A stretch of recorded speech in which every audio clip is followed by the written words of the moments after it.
बिस्मिल्लाहिर्रहमानिर्रहीम अस्सलाम वालेकुम। इमरान खान पर इल्ज़ाम आयद किया गया है कि उन्होंने ज़िनाह किया है और 40 रातें गैर शरई तौर पर किसी के साथ गुजारी हैं।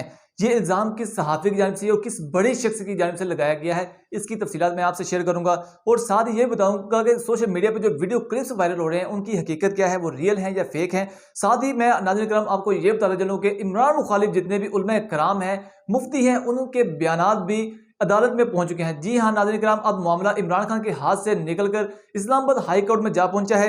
अब देखते हैं कि इमरान खान इस पर एक्शन कोई लेते हैं या नहीं और अदालत हमारी इस पर क्या फैसला देती है। लेकिन सबसे पहले मैं आपको बताता चलूं कि ये इल्जाम उस सहाफी ने लगाया है जिसकी पहचान एंटी पीटीआई होती है। जी हां नाज़रीन कराम, आपको बताते चलें कि उस बंदे पर, उस शख्स पर, उस लीडर पर ये इल्जाम जिनाह का लगाया गया है, जिस पर पहले यहूदी एजेंट होने का इल्जाम आयद किया गया, कश्मीर का सुदागर तक इन्हें कह दिया गया। अब देखें काफी लड़की से शादी करने का इल्जाम भी इमरान के सर ही सजा। आप देखें कत्ल करने की कोशिश की गई, टीटीपी कहा गया, यानी कि तहरीके तालिबान के साथ इनको जोड़कर तालिबान खान कहा गया। अभी आप देखें तौहीन मजहब जैसा इतना बड़ा संगीन नोयत का इल्जाम भी इमरान खान के सर ही गया। तोशा खाना जैसा बड़ा इल्जाम देखें। अब घड़ी चोरी करने का इल्जाम भी सिर्फ इमरान खान के बड़े में आया। आप देखें इससे पहले कई हमारे वज़ीर-ए-आज़म और कई सदूर हमारे तोशा खाना से इनामात या कह ले गिफ्ट ले चुके हैं, लेकिन वो देखेंगे इल्जाम सिर्फ और सिर्फ इमरान खान के हिस्से में ही आया। अभी आप देखेंगे उनकी बीवी को जादूगिरनी कहा जाता है, उसके साथ ही देखें नाअहल और नातजर्बाकार भी इमरान खान को ही कहा जाता है। दहशतगर्दी के पर्चे भी हुए और जिस पर वो जमानत ले चुके हैं। अभी आप देखेंगे उनका जाली निकाह की खबरें चलाई गई। सलीम साहब जो बहुत बड़े सहाफ़ी हैं, उनके जरिए जाली निकाह की खबरें फैलाई गई। टेरियन केस भी इमरान खान पर बनाया गया और अब बचा था सिर्फ और सिर्फ एक केस जो हमारा इखलाकी तौर पर हम मर चुके हैं, इखलाकी तौर पर हम बिल्कुल मैं कहता हूं खत्म हो चुके हैं। अगर इखलाकियात होती तो ये इल्जाम हम आयद ना करते।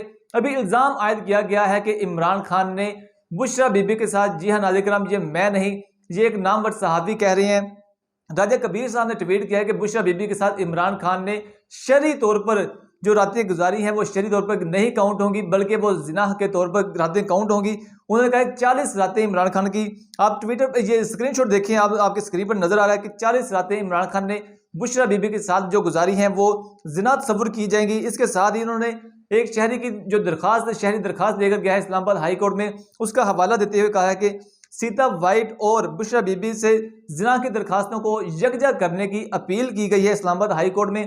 अभी आप देखेंगे इमरान खान की शादी को कितना अरसा हो चुका है, लेकिन मुफ्ती सईद साहब के बयान को जवाज बनाकर मुफ्ती सईद साहब के बयान को भी वहां पर हिस्सा बनाया गया दरखास्त में कि मुफ्ती सईद साहब ने बयान दिया है जियो न्यूज पर बैठ करके इमरान खान का निकाह जाली था, वो शरई तकाज़ों को पूरा नहीं करता था। अभी आप देखेंगे अरसे दराज से शादी हो चुकी है, लेकिन अभी मुफ्ती साहब को ये याद है कि इमरान खान का जो निकाह था वो शरई तौर पर ठीक नहीं था। देखें ऐसे मौके पर मुफ्ती सईद साहब को लॉन्च किया गया जब इमरान खान को कत्ल करने की कोशिश की गई। इमरान खान मुखालिफ 13 जमातें इकट्ठी हो चुकी हैं। इमरान खान मुखालिफ आप देखें तो इन्हें मजहब से लेकर हर तरह का इल्ज़ाम आयद किया गया इमरान खान पर। आप देखें कि गिरफ्तार करने की उन्हें कोशिश की गई, उनकी पंजाब में हुकूमत नहीं, लेकिन इलेक्शन नहीं करवाए जा रहे। ऐसे सारे सिनेरियो में जब इमरान खान मुखालिफ एक पहाड़ खड़ा कर दिया गया है मुश्किलात का, उसके साथ ही आप देखें कि जब वो इमरान खान पहाड़ की चोटी पर पहुंचने वाला था के सामने से आप देखें कि जिना जैसे बड़े इल्जाम का सामना करना पड़ रहा है। अभी यहां पर हमारी अदालतों से भी हम देखते हैं कि हमारी अदालतें इस पर कितना इंसाफ करती हैं और साथ ही देखते हैं कि इमरान खान अब इस शख्स के खिलाफ कितना बड़ा एक्शन लेते हैं। और जिसने इल्जाम आयद किया है, एक तो मुफ्ती सईद साहब ने ये इल्जाम आयद किया है, उसके बाद राजा कबीर साहब हैं जी, ये आप देखें ट्विटर पर काफ़ी एक्टिव हो रहे हैं और ये एंटी पीटीआई काम करते हैं। यहाँ पर देखें आप इनकी ट्विटर प्रोफाइल देखें तो यहाँ पर आपको अंदाज़ा हो जाएगा। अभी देखना यह है कि इलेक्शन से पहले जो भी पंजाब में इलेक्शन होने वाले हैं, उससे पहले इस केस का फैसला क्या आता है, क्या इमरान खान को नाअहल किया जाता है। अभी आप देखेंगे इमरान खान पर फर्द जुर्म भी आयद करनी है। ये सारी कड़ियां अगर मिलाकर देखी जाए तो इमरान खान के सामने बहुत बड़ा एक पहाड़ खड़ा कर जा रहा है अगेन। बहरहाल अब देखते हैं कि इस अदालत से क्या फैसला आता है और इमरान खान अपना मौकफ क्या रखते हैं। इसके लिए हमें यकीनन इंतजार ही करना होगा। मुझे दें इजाजत, अल्लाह हाफिज।